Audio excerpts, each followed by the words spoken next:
Cuba Información. Tengo una forma más de adornarte la vida.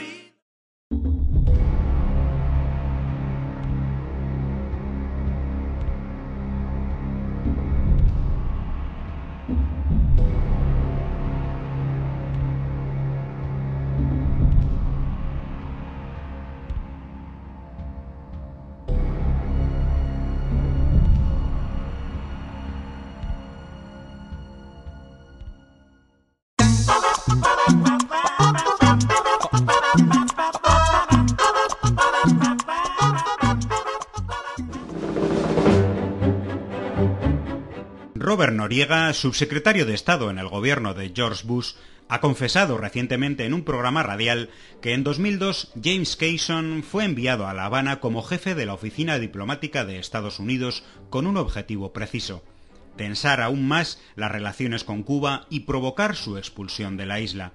Para ello hizo público y notorio lo que durante años diferentes gobiernos de Estados Unidos habían desarrollado con discreción: el apoyo económico y logístico a los llamados grupos disidentes y periodistas independientes de la isla. Agentes cubanos infiltrados aportaron las pruebas de esta relación y los tribunales de Cuba condenaron a 75 personas a largas penas de prisión. Ellos recibían su dinero y lo cobraban en cualquier banco, en cualquier lugar donde tú pudieras usar una tarjeta Trancar, yo también, por supuesto, pero cuando le sigue la pista al dinero, va a parar a la National Endowment for Democracy, a la USAID. En los registros que se hicieron, se ocuparon más de $100,000 en efectivo. 7 años después, el gobierno cubano ha puesto en libertad a quienes aún estaban encarcelados y una buena parte han sido acogidos en territorio español por el gobierno de Madrid. Una gran campaña de propaganda mediática ha reconvertido a colaboracionistas de una superpotencia en inocentes y desamparados prisioneros de conciencia. Su activismo y su relación con medios contrarios al régimen de Castro les costaron penas de entre 15 y 24 años de cárcel. Para ello, los medios han aplicado la censura total sobre las verdaderas causas de su encarcelamiento en la isla: la recepción probada de fondos del gobierno de Estados Unidos y el trabajo a su servicio. ¿Por qué les encarcelaron, Pablo?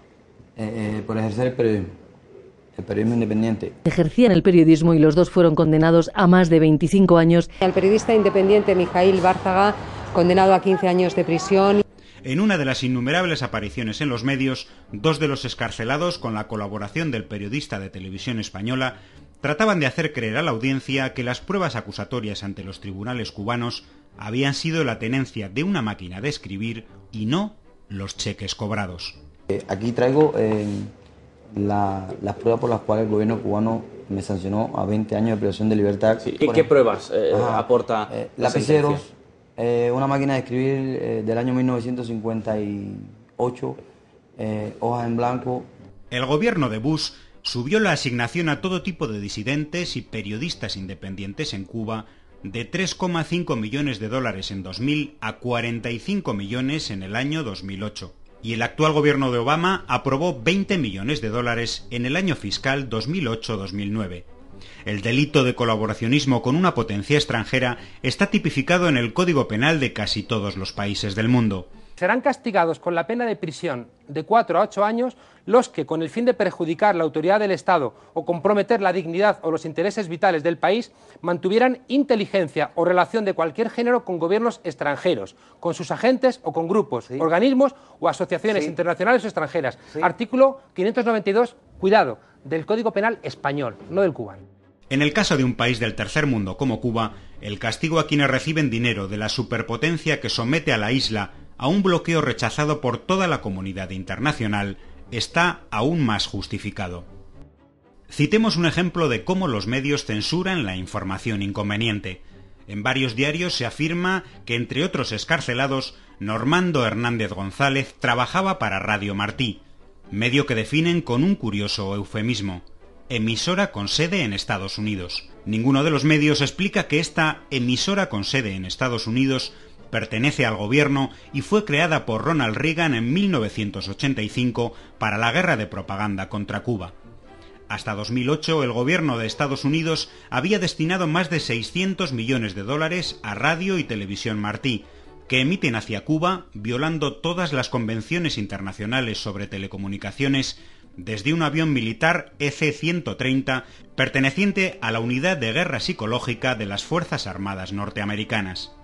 El panfleto titulado Yo acuso al gobierno cubano, que afirma que éste practica la tortura, ha sido reproducido en los últimos meses por todos los grandes medios. Curiosamente, ninguna de las personas liberadas ha mencionado que haya sido torturada en sus 7 años de condena, algo que por otro lado jamás ha sido demostrado en la isla en los últimos 50 años, salvo en la ilegal base estadounidense de Guantánamo.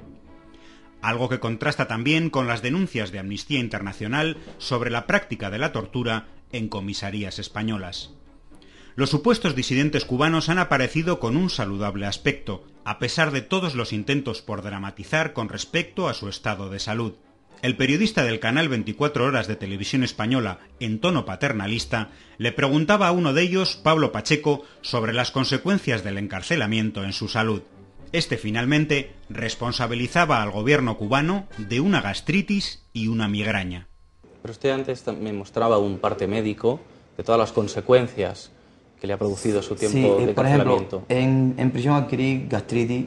A falta de denuncias sobre horribles torturas medievales, los medios han encontrado un filón amarillista en los detalles escatológicos vinculados a las carencias materiales de las cárceles cubanas. Y les voy a hablar claro como tiene que hablar una persona cuando tiene que decir la verdad. Con la mierda, señores, con el excremento. Al margen de dar o no credibilidad a estos testimonios, las deficiencias materiales de las instalaciones carcelarias cubanas son comunes a las de las prisiones de cualquier país de su entorno geográfico, donde el hacinamiento, la falta de higiene, el negocio de la droga o la violencia intracarcelaria son problemas infinitamente más graves que en las prisiones de Cuba. Los mismos medios que silencian la situación brutal, por ejemplo, de las cárceles de Colombia, donde existen más de 7.000 presos políticos, otorgaban calificativos como brutal, bestial, cruel, trágico o terrorífico a la existencia de cucarachas en las cárceles cubanas. Espeluznantes los testimonios que 7 de los excarcelados cubanos nos han contado hoy. Vivían en condiciones infrahumanas. Yo vivía en un lugar donde estaba lleno de cucarachas y humedad, sucio. Los analistas John y Emily Kirk publicaban recientemente en Internet un análisis de medios de comunicación estadounidenses cuyos resultados podrían ser extrapolables a los medios españoles. En los 7 primeros meses tras el golpe de Estado de 2009 en Honduras, se produjeron 43 asesinatos de miembros de la oposición y miles de detenciones ilegales. Y en los primeros meses de 2010, 8 periodistas han sido asesinados. 5 de los más importantes medios de comunicación de Estados Unidos, entre ellos la CNN y el New York Times, le dedicaron a ello un total de 6 noticias en casi 10 meses. Por el contrario, el fallecimiento por huelga de hambre del preso cubano Orlando Zapata y las marchas de las llamadas Damas de Blanco generaron en los mismos medios, en un tercio del tiempo, apenas 3 meses, 147 noticias. Es decir, tuvieron una presencia informativa 25 veces mayor. Muchas gracias. Gracias a la televisión española y en sí a toda la prensa en España, que ha sido, de verdad, ha sido muy buena con todos nosotros. ¡Mentiroso!